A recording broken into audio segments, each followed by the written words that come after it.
11 سورۃ النساء پارہ نمبر 4 اعوذ باللہ من الشیطان الرجیم بسم اللہ الرحمن الرحیم یوصیکم اللہ فی اولادکم للذکر مثل حظ الانثیین فإن كن نساء فوق اثنتين فلهن ثلثا ما ترك وإن كانت واحدة فلها النصف ولأبويه لكل واحد منهما السدس مما ترك إن كان له ولد فإن لم يكن له ولد وورثه أبواه فلأمه الثلث فإن كان له إخوة فلأمه السدس من بعد وصية يوصي بها أو دين آباؤكم وأبناؤكم لا تدرون أيهم أقرب لكم نفعا فریضۃ من اللہ ان اللہ کان علیما حکیما۔ یہ دو آیات آ رہی ہیں میراث کے تعلق سے، اور یہ قرآن کا معجزہ ہے کہ پورے آیت میراث کو دو آیت میں اللہ تعالیٰ نے سمیٹ کے رکھ دیا۔ اس کے ایکسپلینیشن میں اتنی موٹی موٹی کتابیں لکھی ہیں، اب کوئی بھی عالم آرام سے چیلنج نہیں کر سکتا کہ آیت میراث جو ہے مطلب میراث میں ایکسپرٹ، مطلب 1000 عالم رہے گا نا تو ایک چیلنج کر پائے گا، یہ اتنا ہارڈ ٹاپک، لیکن اللہ تعالیٰ نے دو آیت میں سمیٹ کے رکھ دیا، یہ بڑا معجزہ ہے۔ تو اس کو جو ہے سننے سے پہلے نیت کر لیں کہ اس آیت پر ہم عمل ضرور کریں، کیونکہ عمل ہی کے لیے پڑھ رہے ہیں نا، اگر پڑھتے جائیں اور جو ہے عمل نہ ہو اس پہ تو جو ہے پڑھنے کا مقصد نہیں ہو، پھر وہ حوالے جان ہو۔ تو دیکھیے اللہ تعالیٰ نے کیسے حصے کو بانٹا ہے۔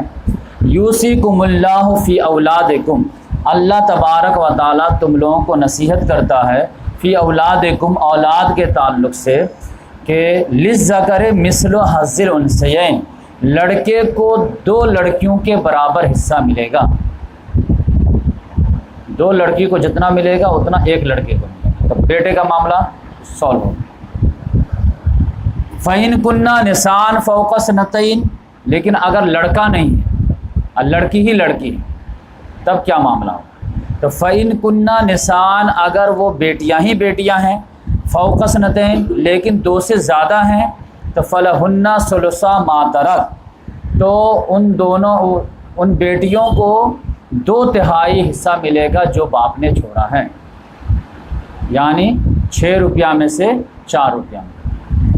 وَإِن كَانَتْ وَاحِدَةً، اور اگر بیٹی اکیلی ہے تو پورے کا مالک نہیں ہوگی، فَلَهَا النِّصْفُ، اونلی آدھے پراپرٹی کی مالک ہوگی۔ آدھی پراپرٹی کہاں جائے گی؟ چچا وغیرہ کو چلی جائے گی۔ تو یہ بیٹا ہے تو پورے کا مالک ہو جائے گا، بیٹی ہے تو آدھے کا مالک ہوگی، اور 2 سے زیادہ ہے تو پھر جو ہے 2/3 میں اس کو جو ہے بانٹا جائے گا۔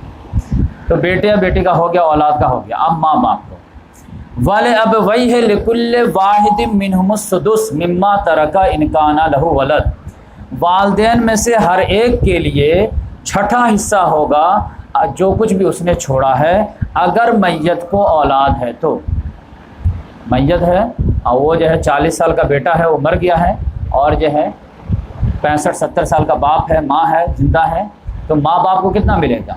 تو اگر وہ 40 سال کی جو میت ہے اس کی اولاد بھی ہے، بیٹا بیٹی بھی چھوڑا ہے، تو بیٹا بیٹی کو بھی دینا ہے، تو ماں باپ کو جو ہے 1/6 ملے گا، یعنی 6 روپیہ میں سے 1 روپیہ باپ کو اور 1 روپیہ ماں کو، پھر 4 روپیہ بچ جائے گا، 4 روپیہ میں سے پھر بیٹا بیٹی کو بانٹ دیا جائے گا۔ فَإِن لَمْ يَكُن لَهُ وَلَدٌ، لیکن اگر اس کو کوئی بیٹا بیٹی نہیں ہے، جوان لڑکا تھا وہ مر گیا، تو اب یہ ہے وَوَرِثَهُ أَبَوَاهُ، اور اس کے وارث جیسے ماں باپ ہی ہو رہے ہیں، کاروبار تو اچھا کیا تھا لیکن ابھی شادی نہیں ہوئی تھی اور انتقال کر گیا، تو اب اس کی پراپرٹی کے وارث کون ہوگا؟ ماں والدین ہی ہوں گے، لیکن والدین میں ماں باپ کو کتنا ملے گا؟ تو فَلِأُمِّهِ الثُّلُثُ، تو ماں کو جو ہے 1/3 ملے گا، تو انڈرسٹوڈ ہے کہ باپ کو 2/3 ملے گا، ماں کا ڈبل مل جائے گا، یعنی 6 روپیہ میں سے 2 روپیہ ماں کو اور 4 روپیہ باپ، اور اگر اولاد ہے تو ماں باپ دونوں کو برابر 6 روپیہ میں سے 1 روپیہ اس کو، 6 روپیہ اس کو۔ فَإِن كَانَ لَهُ إِخْوَةٌ، لیکن اگر وہ میت ایسا ہے جس کو جو ہے بھائی بہن بھی ہے، اکلوتا نہیں تھا، بھائی بہن ہے، تو فلأمہ السدس، تو ماں کو جو ہے 1/6 ملے گا، لیکن پھر جو ہے 5/6 جو ہے وہ کس کو جائے گا؟ تو وہ باپ کو جائے گا۔ کیوں؟ کیونکہ وہ جو بہن وغیرہ چھوڑ کے گیا ہے تو اس کی پرورش کی ذمہ داری کس پہ ہے؟ باپ پہ ہے نا، تو باپ کو زیادہ ملے گا تبھی تو پرورش کر پائے گا نا۔ من بعد وصیتی یوصی بہا او دین، بعد اس کے کہ وصیت کو پوری کر دی جائے گی اور دین کو ادا کر دیا جائے گا، تب جا کر کے یہ حصہ لگے گا۔ آباؤکم و ابناؤکم، تمہارے بیٹے، تمہارے والد یعنی باپ دادا یا تمہارے بیٹے، لا تدرون ایہم اقرب لکم نفعا، تم لوگ نہیں جانتے کہ ان میں سے کون تمہارے لیے نفع کے زیادہ قریب، یعنی کس کو کتنا دینا چاہیے۔ بہت سارے لوگ جو تھنکر آ سکتے ہیں، کہہ سکتے ہیں کہ دیکھو باپ تو اپنی زندگی گزار چکا ہے تو ان کو 1/6 دے کر کے کیا کریں گے، اولاد کو زیادہ دیجیے تاکہ اس کی پڑھائی لکھائی ہو سکے، کاروبار ہو سکے۔ دوسرا کہے گا کہ ارے بیٹا تو اپنا زندگی گزار لے گا، باپ کا جو ہے بڑھاپا تو کٹ بھی چاہیے، تو اس کو زیادہ دو، آدھا اس کو دے دو، ماں باپ ہی نے تو اس کو پڑھایا لکھایا تھا تو اسی کی پراپرٹی ہے، اسی کو پورا دے دو۔ تو اللہ تعالیٰ نے کہا کہ تم نہیں جانتے کہ باپ زیادہ حقدار ہیں یا بیٹے زیادہ حقدار ہیں، یہ میں جانتا ہوں کیونکہ میں نے پیدا کیا، تم کہاں سے دماغ لگا سکتے؟ اللہ آباؤکم و ابناؤکم، تمہارے باپ دادا یا تمہارے بیٹے، لا تدرون، تم نہیں جانتے زیادہ قریب کون ہے نفع کے لحاظ سے، یعنی کس کو کتنا دینا چاہیے، یہ سوچنے کی وچار ہو سکتی ہے۔ ہم تم کو اس معاملے میں جو ہے رحمت کر دیتے ہیں کہ ہم خود سے اب تم کو بتا دیتے ہیں کس کو کتنا دینا ہے تاکہ تم غلطی سے بچ سکو۔ فریضۃ من اللہ، یہ اللہ تعالیٰ کی طرف سے فرض ہے، یہ کوئی جو نصیحت یوصیکم اللہ جو آیا تھا وصیت کرا تھا وہ لائٹلی نہیں لو، یہ فرض ہے۔ ان اللہ کان علیما حکیما، بے شک اللہ تعالیٰ جاننے والا ہے۔ تو اولاد کے ہو گئے، ماں باپ کے ہو گئے، ٹھیک ہے۔ اب جو ہے شوہر بھی، آپ جان لیجئے میراث میں جو ہے سمپل سا بھاشا، 3 لوگ اگر شریک ہیں موجود حصہ پانے والے تو چوتھے کی انٹری نہیں ہوگی۔ 3 لوگ اگر موجود ہیں وارثین میں سے تو چوتھا جو ہے نہیں آئے گا، 3 میں سے کوئی غائب ہے تو چوتھا آئے گا۔ تو کم سے کم 3 تو ہم لوگ سیکھ لیں، چوتھا ایکسپرٹ پہ رکھ دیتے ہیں، مفتی صاحب اگر کوئی کچھ کام ہونا چاہیے۔ تو وراثت میں تو میں پہلے سے آپ کو مشورہ دیتا ہوں کہ جانکاری ضرور رکھیے لیکن بنا جو ہے ایکسپرٹ سے کنسلٹ کیے ہوئے کبھی بھی مت بانٹیے، یہ بڑا پیچیدہ مسئلہ ہے۔ تو امت میں ہمارے مفتیان کرام ہیں جو پوری زندگی لگاتے ہیں، ایکسپرٹ رہتے ہیں، تو ان سے جو ہے مشورہ کر کے جو ہے بانٹنا چاہیے۔ 3 کون کون ہیں؟ اولاد، والدین، زوجین۔ اولاد یعنی بیٹا بیٹی، زوجین یعنی شوہر بیوی، اور والدین یعنی ماں باپ۔ یہ 3 اگر موجود ہیں تو پھر چوتھا حصہ نہیں پائے گا، ان میں سے کوئی غائب ہوگا تبھی تو کوئی چوتھا انٹری لے گا، تو وہ بھاری مسئلہ اس کو چھوڑ دیجئے، یہ 3 کا ڈیل کر دیتے ہیں۔ تو پہلا کا ڈیل ہو گیا لڑکا لڑکی کا، دوسرے کا ڈیل ہو گیا ماں باپ کا، تیسرے کا جو ہے شوہر بیوی۔ وَلَكُمْ نِصْفُ مَا تَرَكَ أَزْوَاجُكُمْ إِن لَّمْ يَكُن لَّهُنَّ وَلَدٌ، تم لوگوں کے لیے آدھا حصہ ہے اس میں سے جو تمہاری بیویاں چھوڑیں اگر اس کی اولاد نہیں ہے تو۔ شوہر بیوی اکیلے زندگی گزار رہے تھے، اولاد نہیں تھی، بیوی مر گئی تو شوہر کو کتنا ملے گا؟ 10 لاکھ میں سے 5 لاکھ روپیہ شوہر کو۔ فَإِن كَانَ لَهُنَّ وَلَدٌ، اور اگر اس کی اولاد ہے تو فَلَكُمُ الرُّبُعُ مِمَّا تَرَكْنَا، تو تمہارے لیے جو ہے 1/4 ہے جو کچھ بھی وہ چھوڑے، یعنی اگر اس نے 16 لاکھ چھوڑ کے گئی ہے تو 4 لاکھ روپیہ آپ کا رہے، اور جو ہے 12 لاکھ ہے وہ اولاد میں بڑھ جائے گی۔ من بعد وصیت یوصین بہا او دین، بعد اس کے کہ اس کی وصیت پوری کی جائے گی اور اس کا قرض ادا کیا جائے گا، قرض وغیرہ ہے تو قرض وغیرہ کاٹ دی جائے گی، وصیت وغیرہ پوری کی جائے گی، تب جو بچے گی تب دی جائے گی۔ وَلَهُنَّ الرُّبُعُ مِمَّا تَرَكْتُمْ إِن لَّمْ يَكُن لَّكُمْ وَلَدٌ، تو شوہر کا بھی ہو گیا، اب ایک بیوی کا رہ گیا، بیوی کو کتنا ملے گا؟ وَلَهُنَّ الرُّبُعُ، اور بیوی کے لیے 1/4 حصہ ہے اس میں سے جو تم چھوڑتے ہو، إِن لَّمْ يَكُن لَّكُمْ وَلَدٌ، اگر تمہاری کوئی اولاد نہیں ہے، یعنی اگر کوئی شوہر انتقال ہوا اس کا بچہ نہیں ہے تو بیوی کو 1/4 یعنی 4 روپیہ میں سے 1 روپیہ، فَإِنْ كَانَ لَكُمْ وَلَدٌ، اور اگر تمہاری اولاد ہے تو فَلَهُنَّ الثُّمُنُ مِمَّا تَرَكْتُمْ، تو اس کے لیے 8واں حصہ ہے جو کچھ بھی تم چھوڑو، یعنی 16 روپیہ میں سے 2 روپے 8واں حصہ۔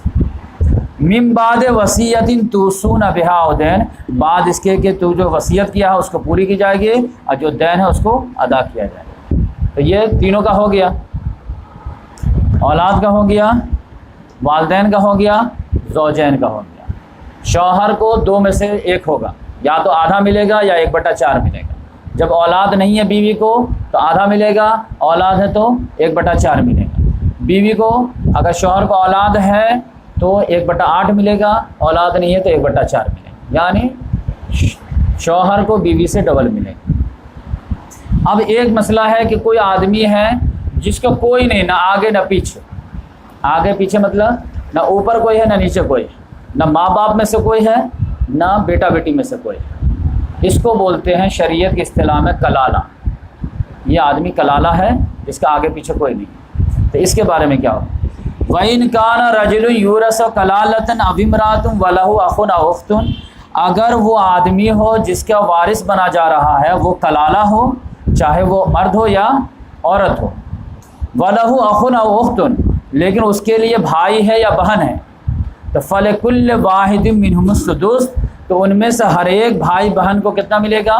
1/6 ملے گا۔ وَإِنْ كَانُوا أَكْثَرَ مِنْ ذَلِكَ، اور اگر وہ 1-2 سے زیادہ ہوں تو فَهُمْ شُرَكَاءُ فِي الثُّلُثِ، تو 1/3 میں وہ بھائی بہن شریک ہو جائیں گے۔ من بعد وصیت یوصی بہا او دین، بعد اس کے کہ اس کی وصیت پوری کی جائے گی اور دین ہے تو اس کو دین ادا کیا جائے گا، غیر مضارٍ، بنا کسی کو نقصان پہنچائے ہوئے۔ وصیۃ من اللہ، یہ اللہ تعالیٰ کی طرف سے وصیت ہے، واللہ علیم حلیم، اور اللہ تعالیٰ علم والا ہے اور حلم والا ہے۔ تلک حدود اللہ، یہ اللہ کے طے کیے ہوئے حدود ہیں۔ تو وَمَن یُطِعِ اللَّهَ وَرَسُولَهُ، تو جو کوئی اطاعت کرے گا اللہ کی اور اس کے رسول کی، تو یدخلہ جنات تجری من تحت الانہار، تو اسے داخل کرے گا ایسے باغ میں جن کے دامن میں نہریں بہ رہی ہوں گی، خالدین فیہا، ہمیشہ ہمیشہ وہ اس میں رہے گا۔ وذالک الفوز العظیم، اور یہ ہے عظیم کامیابی۔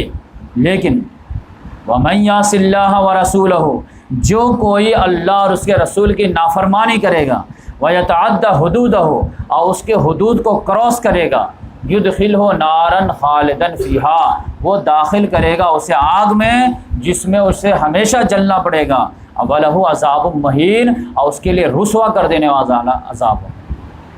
اب آپ سمجھیے کہ یہاں پہ جو ہے اللہ رسول کی اطاعت کرے گا وہ جنت میں جائے گا، اور اللہ رسول کی نافرمانی کرے گا وہ جہنم میں جائے گا۔ تو اللہ رسول کی نافرمانی کرنے والے سے مراد کون ہے؟ کہ آیت میراث سننے کے بعد ویسے کہ ویسے ہی ہے۔ کچھ لوگ اتنے ڈیرنگ باز ہو کہ وہ اس کو سننے کے بھی زحمت گوارا نہ کرے کہ خدا نے کیا ہمارے لیے حکم دیا، آئی اگنور اٹ، میں اس لائق ہی نہیں سمجھتا کہ اللہ تعالیٰ کے کیا شریعت قانون، جانے دو اپنی حساب زندگی کا ہے، اس کے بارے میں تو جرم والا جرم ہے۔ جاہل لوگ سمجھتے ہیں کہ ہمارے بینیفٹ کی بات ہے، وہ تو ایک اور فرض کو چھوڑا ہے کہ طلب العلم فرض ہے، تم پہ فرض تھا علم حاصل کرنا، تم حصہ بانٹنے بیٹھ گیا، تم جو شریعت کے بارے میں معلوم نہیں کیے، تم سے بڑا مجرم کوئی ہو سکتا ہے؟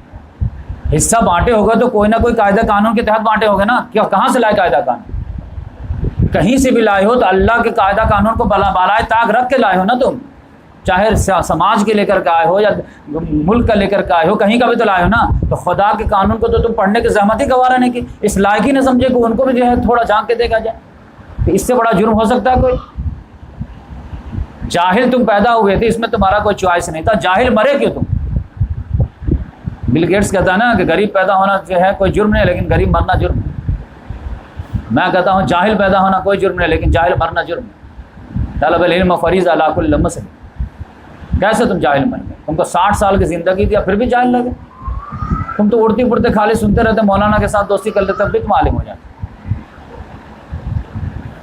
جاہل کیا ہے؟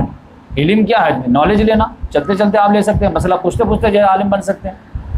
آدھا علم تو جو پوچھنے سے آ جاتا ہے، تھوڑی سی دلچسپی لگاتے، اس کے لیے بہت زیادہ ہے۔ راکٹ سائنس کی تو ضرورت نہیں ہے کہ وضو میں کتنے فرائض ہیں، غسل میں کتنے فرائض ہیں، اس کے لیے کوئی راکٹ سائنس کی ضرورت ہے کیا؟ چہرہ دھو لو، ہاتھ دھو لو، مسح کر لو، پاؤں دھو لو، اس میں کہا نہیں میں تو جاہل ہوں، کیونکہ میں غریب گھر میں پیدا ہوں. ارے کیا پوری زندگی تو جو ہے وضو کے فرائض نہیں سیکھا, وضو کیسے ٹوٹتا ہے یہ نہیں جانا, تیمم کے میں کیا فرائض یہ نہیں سیکھا, اب فخر کرتا میں جاہل, مجھ سے سوال نہیں ہوگا. اس لحاظ سے آیت میراث جو ہے کتنا آسانی سے سمجھا دیا آپ کو. بالکل آپ جو ہے دیکھیے, ایک میں پریکٹیکل بھی کرا کے بتا دیتا ہوں. جیسے کوئی بھی آدمی مرا ہے تو پہلے تو اس کے پیسے سے جو ہے تجہیز و تکفین کر دی جائے گی, ٹھیک ہے. اس کے بعد کیا کیا جائے گا کہ سپوز دیٹ کہ اس نے جو ہے 1,20,000 روپیہ چھوڑا, ٹھیک ہے, 1,20,000 چھوڑا ہے. اس نے کہا کہ دیکھو بھائی میرے اوپر 12,000 روپیہ قرضہ ہے, اور اس نے کہا کہ 12,000 روپیہ جو ہے فلاں مدرسے کو یا فلاں بیوہ کو میرے طرف سے دے. تو سب سے پہلے جو ہے وصیت نہیں ادا کی جائے گی, سب سے پہلے اس کے پیسے سے جو ہے قرض کا رقم نکالا جائے گا. تو 12,000 آپ نکال دیے 1,20,000 میں سے, تو کتنا بچا 1,08,000. پھر اس کے بعد جو ہے اس نے وصیت کی ہے کہ 12,000 روپیہ جو ہے میرا وصیت کے حساب سے کسی غریب کو دے دینا. تو آپ کتنا بتا 96,000 روپیہ. 96,000 روپیہ میں سے اب ماں باپ ہیں, تو ماں باپ اور اولاد بھی ہیں. سمجھے کہ ایک بیٹا ہے ایک بیٹی ہے, ماں باپ ہیں سب ہے, اور ایک بیوی ہے. تو اب یہ ہے کہ ماں باپ کو کتنا ہے اولاد میں رہے گی, تو دونوں کو 1/6 1/6, تو 16 چھکے 96. تو 16,000 روپیہ ماں کو اور 16,000 روپیہ باپ کو, ٹھیک ہے. تو 16 دونی 32. اب 96 میں سے 32 نکالیے تو کتنا بچا, کتنا 64. پھر جو 96,000 میں سے جو ہے بیوی کو 1/8 نکلے گا, تو 12 × 8 = 96. تو 12,000 بیوی کو مل جائے گا, ماں باپ کو 16,000 اب بیوی کو 1/8, تو 12,000 12 × 8 = 96. تو 64 میں سے پھر 12,000 نکال دیجیے, کتنا ہوا 52,000. اب 52,000 جو بچا ہے وہ بیٹا بیٹی میں, بیٹی کو ایک حصہ بیٹے کو ڈبل, اس طرح ہوتا ہے. جیسے سپوز دیٹ کہ جو ہے بیٹا ایک بیٹا ہے ایک بیٹی ہے, تو 17 × 51, تو جو ہے 17,000 کچھ روپیہ بیٹی کو اور 34,000 کچھ روپیہ بیٹے کو, تو اس طرح بڑھ جائے. تو یہ ویڈیو بنی ہوئی ہے, آپ ریپیٹ کر کے دیکھیں.